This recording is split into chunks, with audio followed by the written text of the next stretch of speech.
Ce qui semble drôle et insignifiant pour un adulte peut avoir de l'impact psychologique sur un enfant. Ce que je m'apprête à vous raconter dans mon story time, je ne veux pas dire aux gens n'envoyez pas vos enfants en vacances. Mais avant d'envoyer vos enfants en vacances, soyez sûrs que ces endroits, on vous aime. Parce que si on vous aime, on ne fera rien à vos enfants. 2, est-ce que ce qui se passe dans cet endroit, vous-même, vous êtes capable de supporter? Ce n'est pas tous les endroits des vacances, c'est bien. Nous allons prendre l'exemple du pasteur Marcelo. J'ai entendu le témoignage du pasteur Marcelo. Comment il a donné sa vie à Jésus-Christ? Aujourd'hui, nous sommes bénis par la vie du pasteur Marcelo. Mais c'est parce qu'il était allé en vacances chez un oncle. Où l'oncle avait donné sa vie à Jésus et puis il y avait des prières intenses. C'est à ce moment que Dieu a brisé le cœur du pasteur Marcelo afin qu'il puisse l'accepter. Donc vous voyez que les vacances peuvent être bénéfiques. Lorsqu'un enfant part en vacances, il peut revenir transformé. Mais un enfant peut partir aussi en vacances et revenir déformé. Malheureusement, nous ne prenons pas attention. Soit c'est l'amour que nous avons pour ces personnes qui nous aveuglent et on n'entend pas le cri de notre enfant. Comme je reviens à mon story time. On était tous, comme je vous ai expliqué à la première partie. Si tu n'as pas suivi la première partie, va regarder. Like, abonne-toi. Merci à toutes les personnes qui ont demandé la deuxième partie. Que le Seigneur vous bénisse. Si une personne est bénie par ce que je dis, gloire soit rendue à Dieu. Et c'est ça mon objectif. Il y a une chose qui s'est passée. Je ne vais pas venir dans les détails même des nourritures. Parce qu'il y a des enfants, vous partez en vacances, on ne vous nourrit pas bien. On ne vous nourrit pas bien. J'avais l'impression en fait qu'il y avait des nourritures spécialisées pour chaque personne. C'est là-bas où j'ai vu que la sardine, la boîte sardine, je ne sais pas si vous connaissez la boîte sardine Belma, avait une valeur. Parce que ce qu'on me donnait à manger, la boîte sardine Belma, valait 1000 fois que ce que moi on me donnait à manger. Et les chouchouter, les aimer, c'est ce qu'eux ils mangeaient. Je ne vais pas expliquer les détails parce que ça ne sert à rien.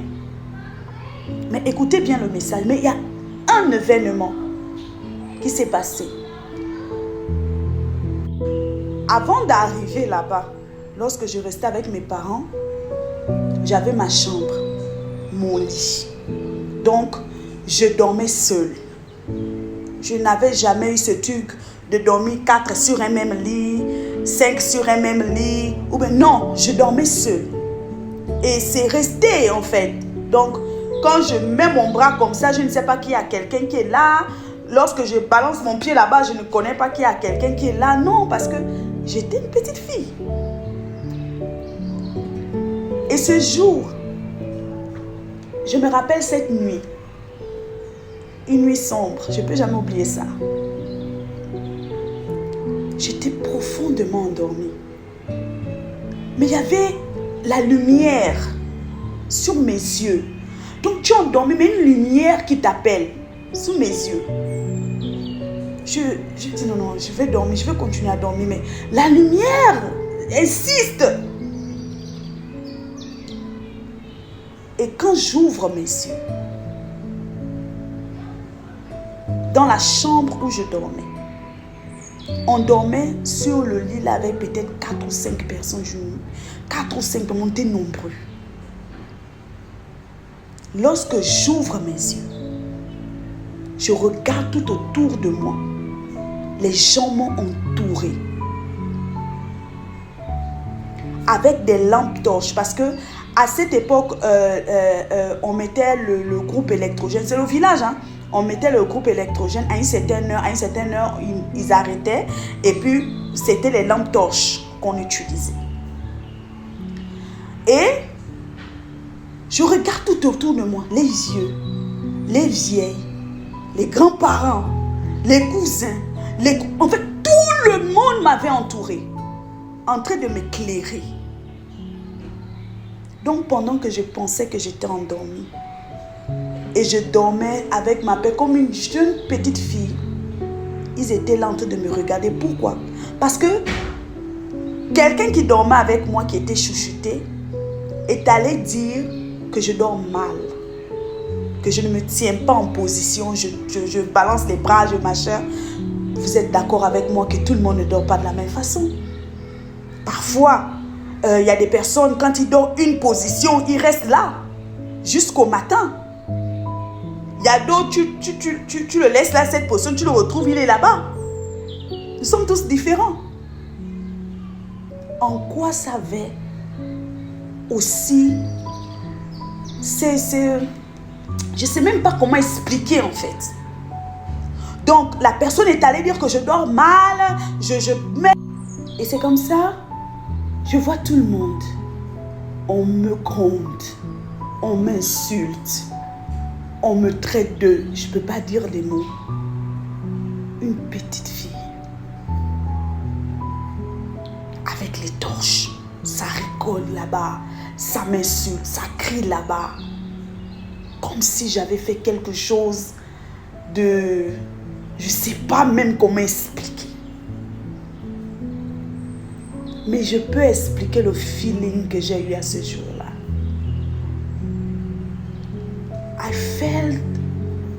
J'ai senti une froideur. Et c'est maintenant que j'ai compris que c'était quelque chose qui était rentré en moi. Lorsque les enfants vont en vacances dans des mauvais endroits, on les expose à l'humiliation. C'était une humiliation. Imagine une petite fille.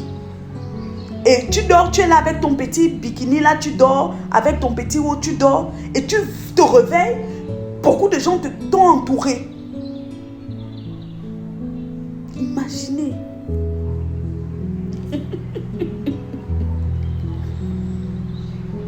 Et une froideur est rentrée en moi.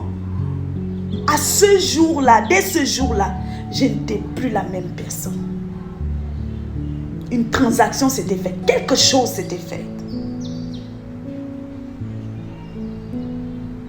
Lorsque vous voulez corriger un enfant, reprocher un enfant de quelque chose, ce n'est pas d'appeler tout le village, n'est pas appeler tout le monde. On le fait pourquoi? Parce qu'on ne vous estime pas, vous le parent. On s'en fout de ce que votre progéniture peut devenir demain. Parce qu'après ce jour, je suis devenue un enfant rebelle. Je suis rentrée chez mes parents une autre personne. Je suis devenue un enfant difficile. J'étais devenue, un enfant difficile. C'est quelque chose était rentré en moi. Ça, c'est même ça. Moi, c'est la honte, les reproches publics, les accusations collectives peuvent jouer sur la psychologie d'un enfant, peuvent ouvrir des portes à des démons. Et j'ai réalisé que c'était quelque chose qui avait été programmé.